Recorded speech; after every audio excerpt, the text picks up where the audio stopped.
All right, everyone. Welcome back to another episode of the Business Blast podcast. I'm your host, Tyler Wagner. Today, I got Madison Burke. It's been a long time coming. Pumped Yes, to have you on the show. She was raised in Michigan. She now lives in Arizona since January of last year. And 6 months into her entrepreneurship journey, the past she has been working on transforming her 6 areas of life: mental, physical, spiritual, emotional, social, and relationships. So again, welcome to the show. Thank you so much, Tyler. I'm Of happy to be course. here.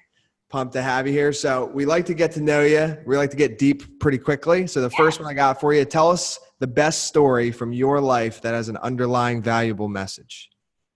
So the best story in my life as let's see. I would say, really my spiritual journey. So grew up in a home where we went to church every Sunday, definitely spent time at Sunday school every week.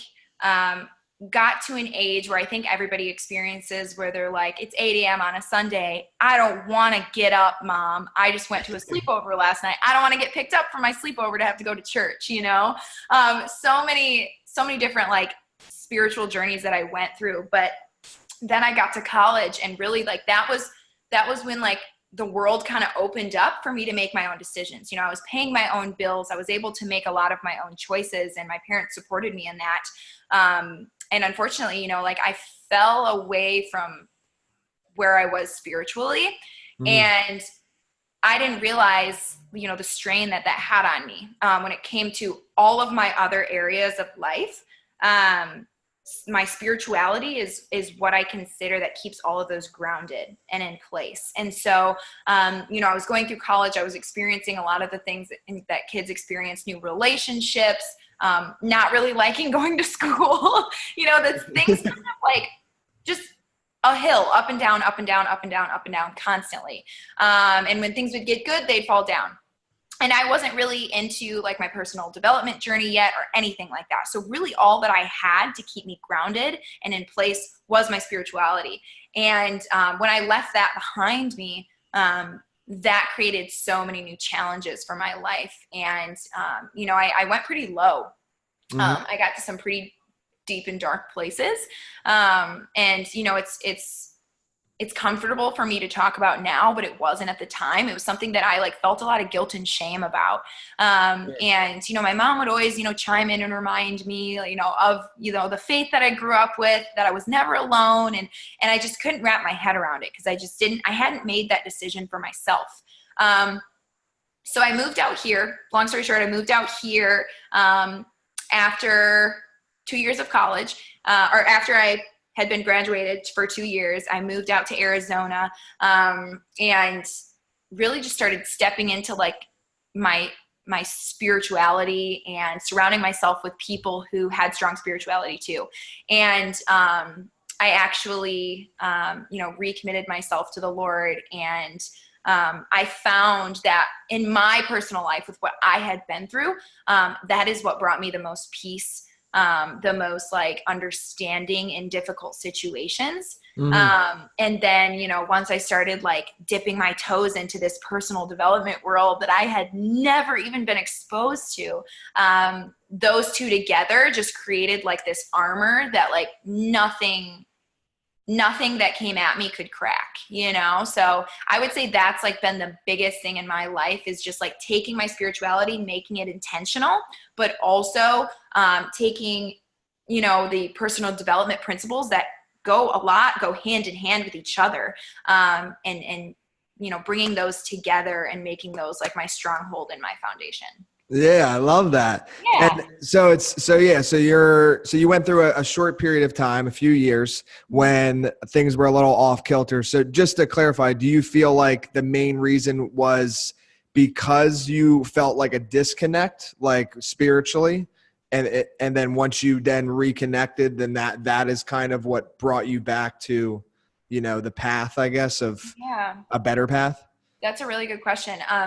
Yeah, I would say, I heard this I go to a young adults group at a church up in North Scottsdale. And the pastor one day said, you either choose to believe or you get to the point where you have to.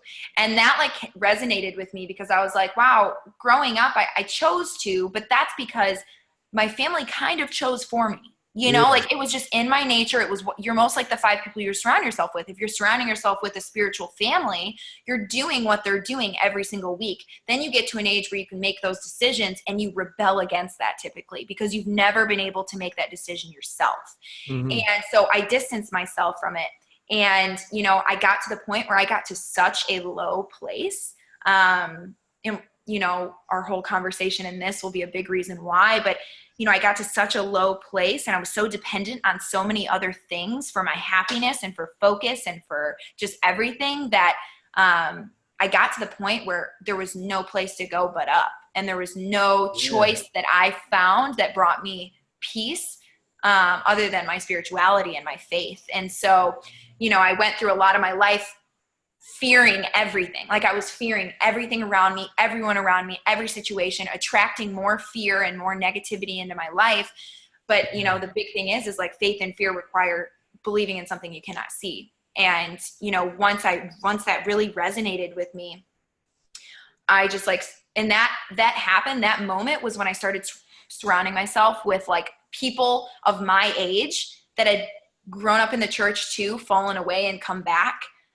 So surrounding myself with those people where I felt understood was my biggest thing. And, I just one day I just had this like crazy revelation. I was like, I'm going to try this. I'm going to do it one last time, but I'm going to give it my all. I'm going to be intentional with it. And I'm just going to see how it goes. And like, as soon as I started getting intentional with it, like with everything in life, like everything was aligning. Everything was working out the way that it was supposed to. And I was like, oh, okay. Like I get it now. I'm getting it. I don't get it, but I'm getting it. So, that's where I just kind of started, going on that journey, but it really is like who you surround yourself with and all of that, because if I started going down that journey, but I was hanging out with people that were very against that, I wouldn't be where I am today.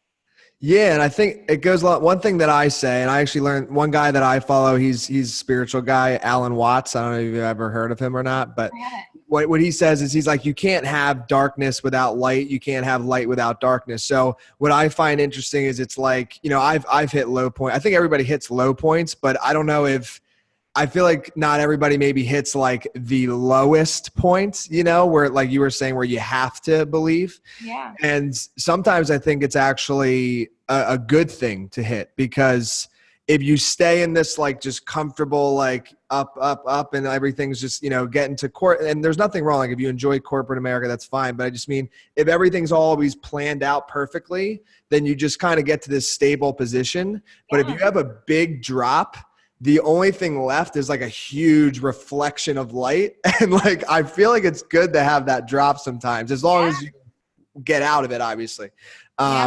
So yeah, I almost think, I don't know, don't seek it, but it's not a bad thing. Is what I'll say. Yeah.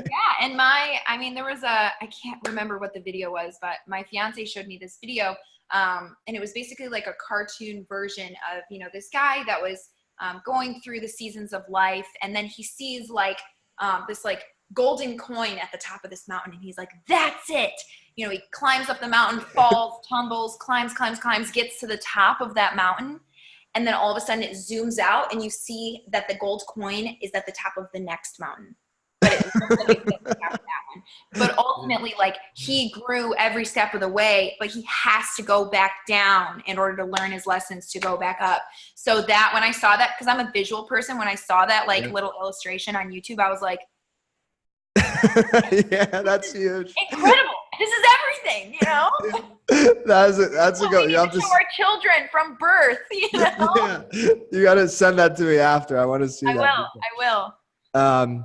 So now we'll get into like your expertise and industry. So the next one I got for you is, what is the most valuable piece of information we should know that's within your expertise or industry?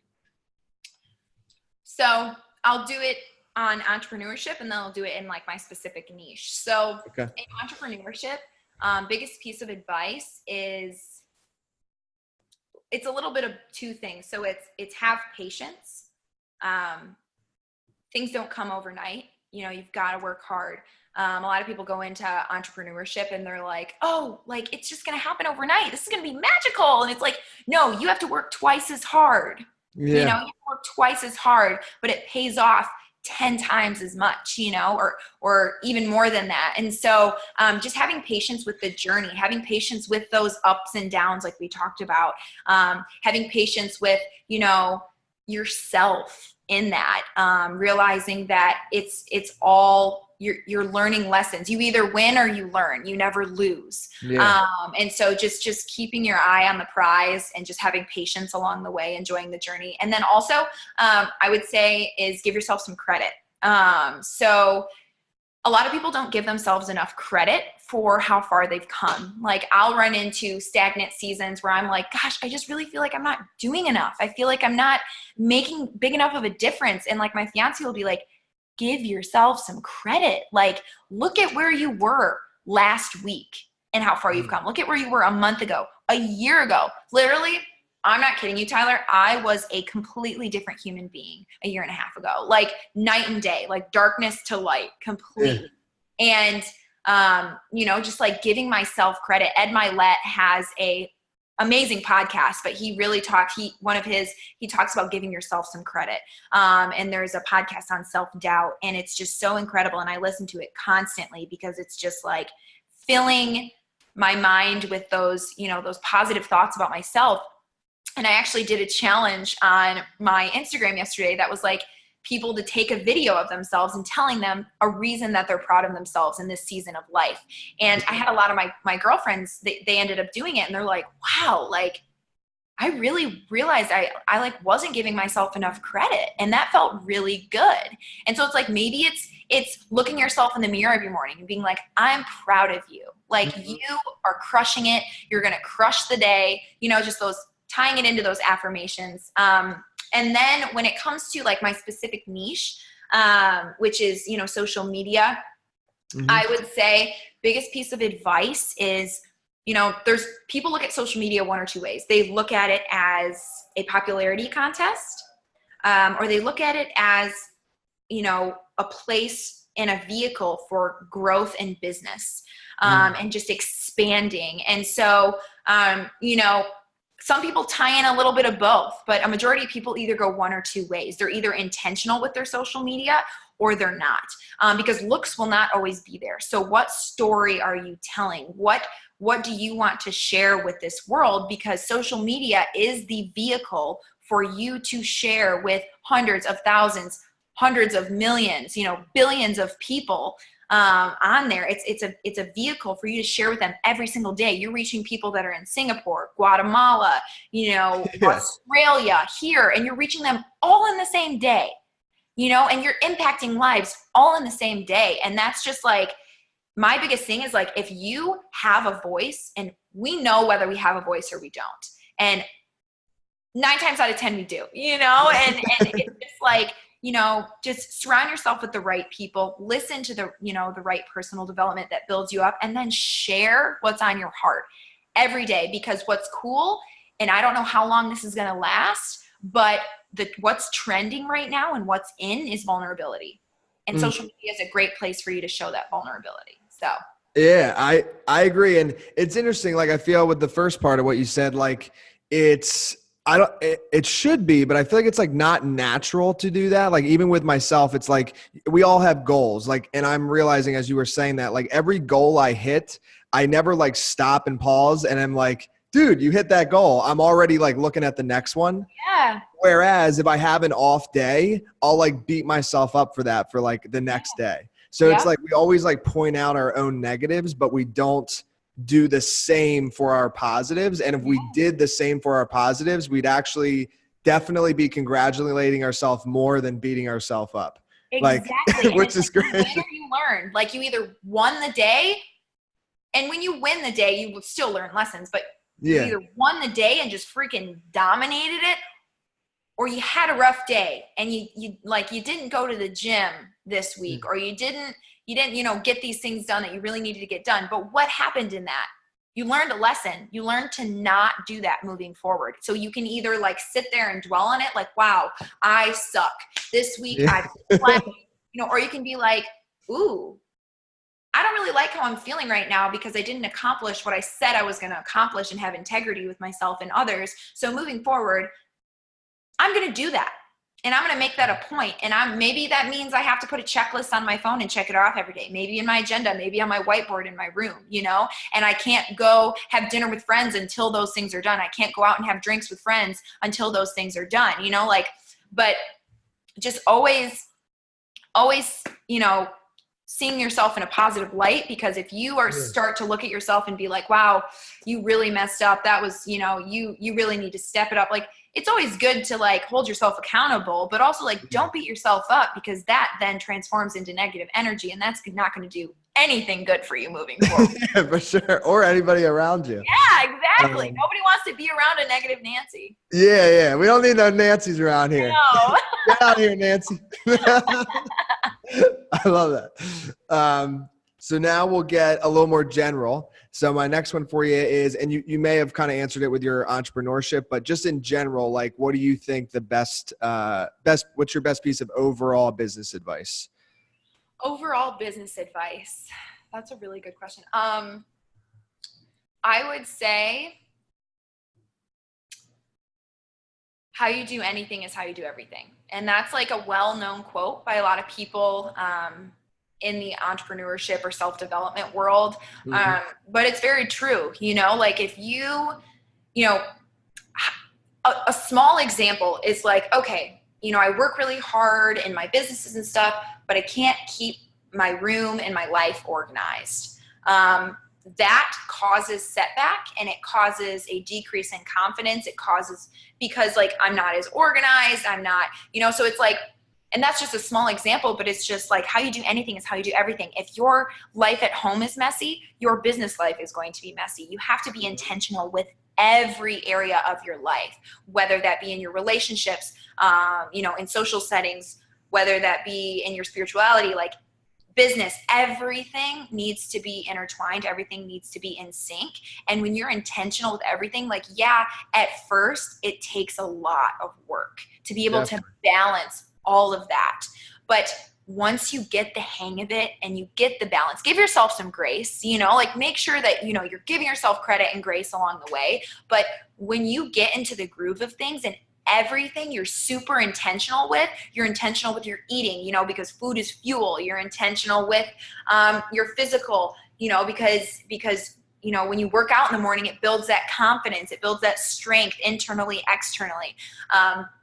And then when it comes to like your business, when you like can check all those things off, you go into your business and it's like, nobody is stopping me, because you have to be good with you before you go out and try to like be good with others and like, change others' perspectives on life.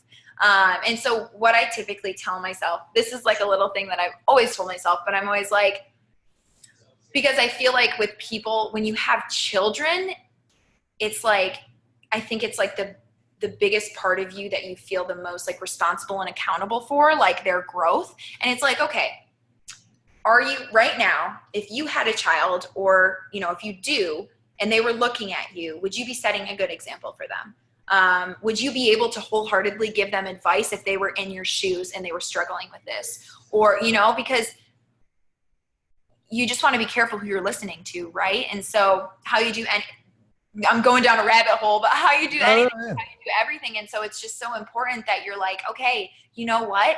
If I'm going to be organized in my work life, I need to be organized in my home life, because subconsciously, if you're not, those are going to rub against each other, and it's going to cause distraction, or it's going to cause just you not being as focused.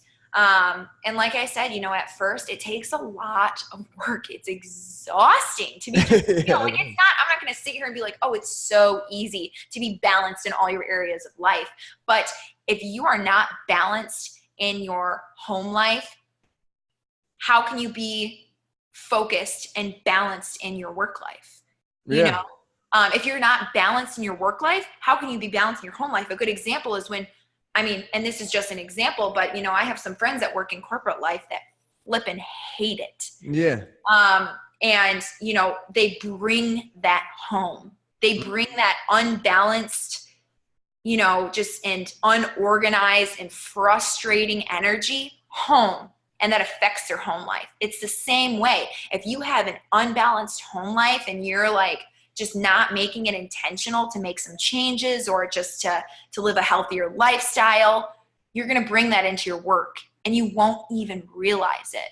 And I speak on that based on experience because I worked in corporate. I would come home and I would just cry and I would just be frustrated. It was a lot easier to blame people in corporate life, you know, a lot easier. I had so many people or so many processes that I could be like, oh, it was their fault, you know?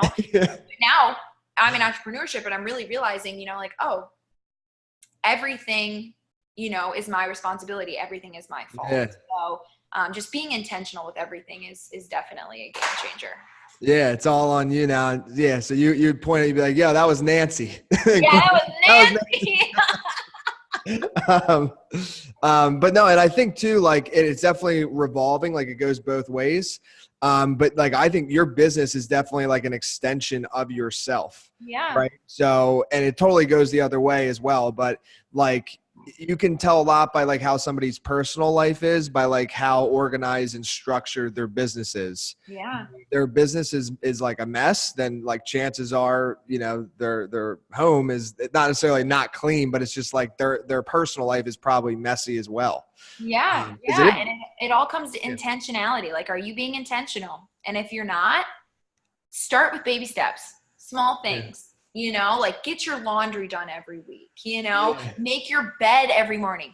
I find it, you know, like if I make my bed in the morning, it is a game changer. Cause like automatically I'm just like, ooh, I'm organized, you know, it's a little thing. I completed something. Because it's a domino effect. Yep. It's a domino effect. No, the small wins are huge. Like I always tell people that, like, and I do journal in the morning and making my bed. It's just like 2 blankets. I just throw it on, but so it's simple, right? But it's just that little thing of just like, okay, I woke up, made my bed, journaled, and like together, that's like 7 minutes of activity. Yeah. But just that thing that like then triggers me to go run for miles and then like come back and start working but it all started with just like folding a blanket. Exactly. Yeah. So it's the small wins, like you said, the domino effect. Yeah. All right, now let's talk about you when you were younger. Let's do it. Right? So if you could give your younger self one piece of advice, what would that be? Whoa. I would definitely say,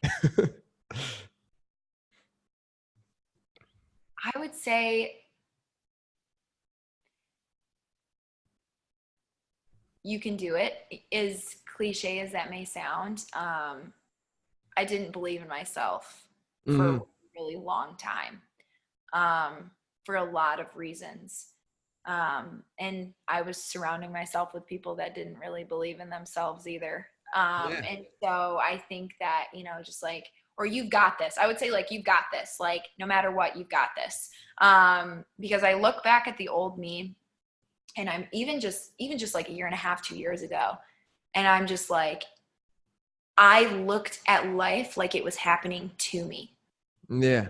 And I attracted more things to quote unquote happen to me, and transforming my thinking into life is happening for me. Oh, wow. That really sucked. That hurt. But ultimately, I know this is going to work out to my advantage, instead of being like, why me? Why me? Why always me? Why is this happening to me? It doesn't happen to anyone else, you know, just throwing a pity party. It's just like, no, you've got this. Like, this is going to work out to your advantage. Ultimately, there is a plan that has been in store for you your whole life. All of this is going to lead you down that path. And that ties in everything we've talked about so far. You're either going to win or you're going to learn, Maddie. You're not losing.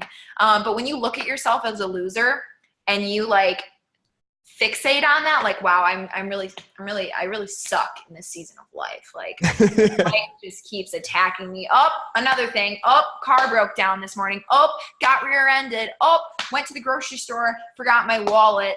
You know, just like, it just keeps attracting. And that's what I did. That's what the old Maddie did, is she constantly attracted more and more negativity with her negative emotions and negative energy that she was putting out. Yeah, I love how you said that, from to me to for me. Yeah. And that's like a huge shift. Like, so like now if something like really bad happens to me, I'm like, oh boy, something real good's about to happen. Yeah, I just like sit there and I'm like, I even watch my language too. Yeah. It's like, if I'm like, frick, you know, like, dang it. Or if I'm just like, interesting. Like, I see where you're going over there, Nick. See, my fiance, he had a business that back in the day that he was making great money each month, and it shut down overnight. And do you know what he went and did? He went and bought a bottle of champagne and popped it off his balcony. And he's like, I don't know what God is going to do with this, but he's bringing something cooler our way. You know, I would have been like curled up in a ball at that time of my life, just like bawling, like, why? Oh my gosh. You know, just like focus on the things that you can control, and everything else that you can't, just be positive about it. Because that's another huge thing too. Going to work out to your advantage. If you believe that. If you don't believe that, I mean, straight up, if you like don't believe like, oh, this could work out to my advantage, it's not going to. And that's you putting out negative energy, and whatever you put out is going to come right back. Yeah, I couldn't agree more. Yeah. So now we're going to talk about happiness, which I think me and you got a little bit of that. So that's cool. So in your opinion, what is the key to happiness? In my opinion, I would say the key to happiness is, I mean, really, I strongly believe it's your spirituality. Whatever you believe in, whether that be the universe, whether that be a God, whether that be Jesus, like you believing in something bigger than you. Mm-hmm. You know, you believing that something bigger than you has created that destiny for you and is not going to let you fall. Because we can't do it alone. And when a lot of times, a lot of people that I've even encountered feel like they're alone, you know, a lot of their life.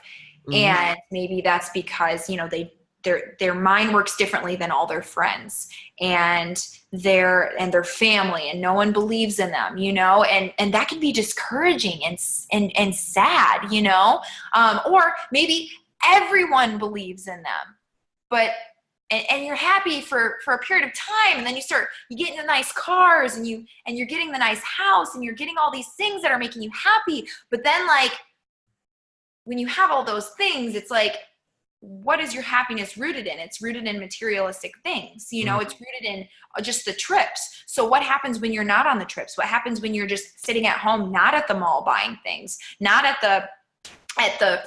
Ferrari, buying a new Ferrari. And the reason I say this is because I watched an interview with Kylie Jenner one time. It like popped up, and I don't follow the Kardashians, but that's fine. I thought it was super interesting that, you know, she was interviewing about her happiness and stuff like that. And they go, you know, like how do you feel inside? Like, you have everything. You can have anything you want. She's like, yeah. Anytime I want a new car, I can go get a new car. Anytime I want, you know, a new handbag, I can go get a new handbag. I can get anything I want, but I'm still not where I want to be in my happiness. And when I saw that, she just basically, and she expressed, she was like, there's something missing. There's something not there. And I don't know what her spiritual journey is, right? So I can't speak on that, but that rocked me. I was like, whoa, like everybody puts their happiness in other people, in things, you know, in experiences. But what happens if those people disappear? What happens if you all of a sudden can't have those things? What happens if, you know, you can't go on those trips? What if you get, you know, you get injured and you can't travel for a while? Like, where does your happiness lie then? What is your happiness rooted in? And in my opinion, and in my life, you know, it's rooted in my beliefs and my faith. And my spirituality, it's all rooted there, because that's one thing, and that's one thing that I know will never leave me or forsake me. That will always be there. And, you know, I go through seasons where I don't give it the attention that it deserves. But ultimately, you know, I've learned that lesson, and I'm like trying to get more and more intentional with it. And I just find that, like, if I have the worst day in like the world, and, you know, I'm like, it's okay, Maddie, like, you got this, it's all gonna work out to your advantage, it's gonna be okay. And then I like resort back to like really like what is going to like build me up and pick me up again, it's my belief in Christ. Like, honestly, it transparently, like it really is. I think about how blessed I am and how I've been saved and how, you know, no matter what I go through, I'm going to be okay. You know? And so that, I think that's like the biggest piece of my happiness, is like making sure I'm not putting that responsibility on other people or things. Because when you place your happiness in another person and they're responsible for that, you're setting them up for failure. You are literally setting them up to fail you. And no matter how wonderful they are, they will fail you, and then they will feel like they failed themselves. So making sure that you're putting your happiness into something that's like way bigger than you could ever imagine.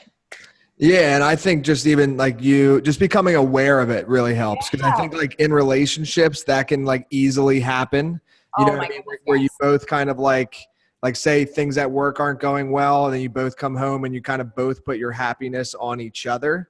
Yeah. And then that like can like spiral in like a bad way, if it continues like that for a long time. Like I think, you know, and I'm not a relationship therapist or anything, but I just think like to have a good relationship, like you have to be able to be happy separately. And then when you're together, you can also be like very happy, but you can't just be happy because you're with the other person, because then you're putting it on them. They may have a bad day and not be able to fill your glass or your love language. You know, they may just have a bad day. And so it's like, think about who or what can do that for you and can give you that hope and that sense of happiness. Absolutely. Great answer. Pass the test. Yeah. All right. So now we'll talk about books. Okay. So what is the best book that you've read, and what's the number one thing you learned from that? I have it right under here. Nice. You came prepared. Heck yeah. So I'm actually my fiance and I each started a group. So I started the women's group, he started the men's group, and it's like a mastermind, like-minded individuals, but it is like a Bible study too. But we wanted to like change it up and like have like the personal development intertwined with it. And so this book, Keep Your Love On, it's one of my favorite books I've literally ever read. And I'm not just saying that, like this book has like everything that you need for those 6 areas. You know, but especially it's basically it's focused on connection, communication, and boundaries, which is everywhere in life. Like business, social relationships, like friends, you know, coworkers, employees, bosses, everything. Like your communication with them is so key. And getting on the same page of that is so key. And you're like choosing connection with them. A lot of times people in this world choose disconnection. When something tough comes up, they turn away. They choose to disconnect instead of to be like, hey, you know, I'm having this struggle this week. And, you know, I you know, heard through the grapevine that there were some discouraging words spoken in regards to me and my work ethic. And I just want to know, like, if we could talk about that, if we could work on it, if you could just help me, you know, see where I need to improve, so that I can, you know, be a better boss or be a better employee, you know, just like that confrontation. A lot of people look at confrontation as unhealthy or scary. And that can be based on paradigms. I don't blame people for that, you know, but healthy confrontation is so good. And this is like all about that. It has a lot about like boundaries, people that really like boundaries that you like, I didn't even recognize. I mean, I have to be completely transparent, I have a very healthy relationship with my fiance. However, when I read this book, I was like, holy crap, I have so much to work on, you know, like there's so many boundaries we need to put in place to make this like as healthy as we can. And that's not just with, you know, just because the title is Keep Your Love On, that doesn't mean it's about loving or just like being in love with someone. Yeah. It's just about like, how can you show love? How can you keep your love on no matter what? In a really flippin' hard situation, how can you keep your love on and choose connection and not choose to disconnect and shut down and not share how you're feeling?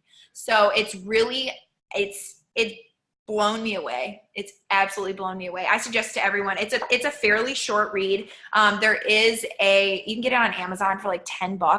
And then you can buy the study guide for $10, which really, it has questions in there where you write things out that you've probably never processed in your entire life. And I've been processing things and letting things go that I didn't even know was holding me back. So it's been a really cool journey. And like, me and the women in my group are reading this, and women can talk, right? I mean, you're seeing that right now. Women talk. We go down every rabbit hole, and then we're like, where did this conversation even start? What question were we actually trying to answer? And so, amazing. With this book, it's like, it's so cool with the study guide and everything, just to have that structure, so that you don't go too far, but you like go in on each chapter. I think it's huge, like what you just said there, because it does apply in all spectrums. I think one of the worst things you can do is like hold in things, like, and it becomes like passive aggressive, and that is like bad. That is like the most toxic thing ever. Literally. And it's not to say it's easy either, you know what I mean? But it's easier to not disconnect at first, meaning like you should, if something comes up and it's negative, or in your relationship, you're not feeling something, it's better to say it right away than let it boil up inside you. And then like 6 months later, it like comes out when like, he poured you orange juice instead of lemonade, and you're like, what the hell? Yeah. And then it's like a domino effect into like something that happened like 6 months ago. When my fiance first started dating, he said the one thing, he's like, if we always have open and honest, transparent and authentic communication, there's nothing we can ever not get through together. And you just mentioned like passive aggressive. So literally the chapter that we had to read this past week, we had on Wednesday, was about communication, and it went over all the pillars of communication. So it went over passive communication, aggressive communication, passive aggressive communication, all of those things, how people in those areas process those. Because a lot of times we go into conversations to be understood instead of to understand.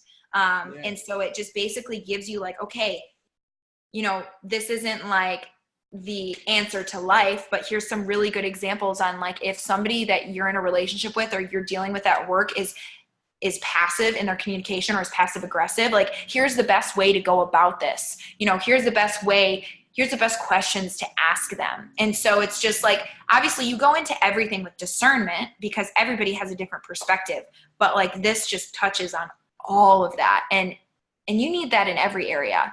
Yeah, absolutely. Every area. If you want to thrive and live an abundant life, like you have to keep your love on as much as you possibly can. I love it. Yeah. Another top nugget. Okay. So now tell us your favorite quote and why. Ooh. Favorite quote. I would say, my favorite quote, and it all comes back to my spirituality. This is just like, this is who I am. I'm like filled with the Spirit. So we love who you are. It's fine. Yeah, it's when it comes to women, your heart should be so hidden in Christ, or, if you don't believe in Christ and whatever you believe in, it should be so hidden in that, that a man has to seek him in order to find you. And that's my biggest thing, is because I want to be so just engulfed in something so much bigger than me that I'm making a positive influence on my partner. With me, it's Christ. And so, Luke and I, when we started dating and we started going to church together and kind of like finding out like really what avenue we wanted to go down, I quickly realized that like I needed to be a good example for him, because men deal with a lot of temptation and a lot of things that come into their life that I need to be like grounded in my faith and continually seeking out my faith. He does too, but it's a big part of like the Christian and the spiritual community is to like hold your brothers and sisters in Christ accountable. And so, you know, my biggest thing was like, when I found that I wasn't really seeking out and being hungry for learning more about my spirituality, I just kind of felt like I was stagnant. And then once I like every morning, if I'm like reading my devotional or reading this book, or, you know, reading my Bible, and I like bring something up to him, it just builds this like amazing communication. And I just think that's so true. I think that I've been in both sides of the relationship. I've been in a relationship that wasn't based on anything spiritually. I've been in a relationship that was. My parents tell me that, you know, they're very honest about it. They're like, we don't know if we'd be together if we didn't have that mutual spiritual connection. I don't think any adult thinks that they would be together, because you go through so many challenges. Like, this is the easiest it'll ever be, you know, at my age. And so it's like, you go through so many challenges in life. And if you don't have that center point to bring you closer, to bring you back together, to be connected, you're going to drift, and you're going to drift, and you're going to drift, and you're going to find yourself drifting to the point where you're sleeping in separate bedrooms. You know, like, it's just like, there's got to be something that's always that you can turn to and come back to, that you both mutually believe and understand in. And so from a women's perspective, it's so important that, you know, we just go after our spirituality to the extent, because we are going to birth a child, and we are going to raise children, and we are going to raise the next generation. And, you know, we have to be so grounded in ourselves spiritually that we can teach that to the next generation. You know, like, there's so much that's in our hands.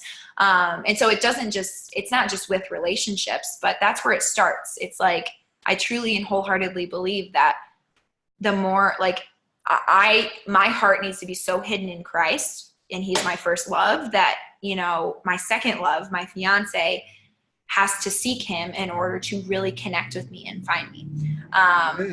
So yeah. I've never heard that before. That is very good. That's some good stuff right there. Angelo, it's a woman, female.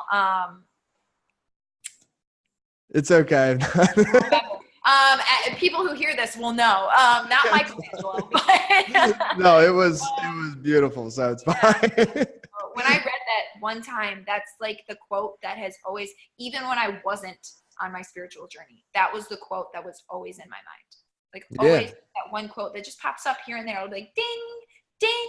Like, I'll be eating a salad. Ding. I'm like, how does that even pertain to what I'm doing right now? You know? But it's just something that I've always gone back to. And now that I've really, truly like stepped into that truth, it's been a game changer. Oh yeah. Yeah. Well, listen, amazing interview. Thank you for coming on. Yes. I got one more for you. Yeah. Where can our listeners, viewers, connect with you online, and like websites, social media? Where would you like them to say what's up? So social media, I'm not really on Facebook much. Here and there I am. It's Madison Burke. So that's MADISON BURKE. But where I'm really present is on my Instagram. You can follow me. It's at Maddie, MADIE _Burke, BURKE.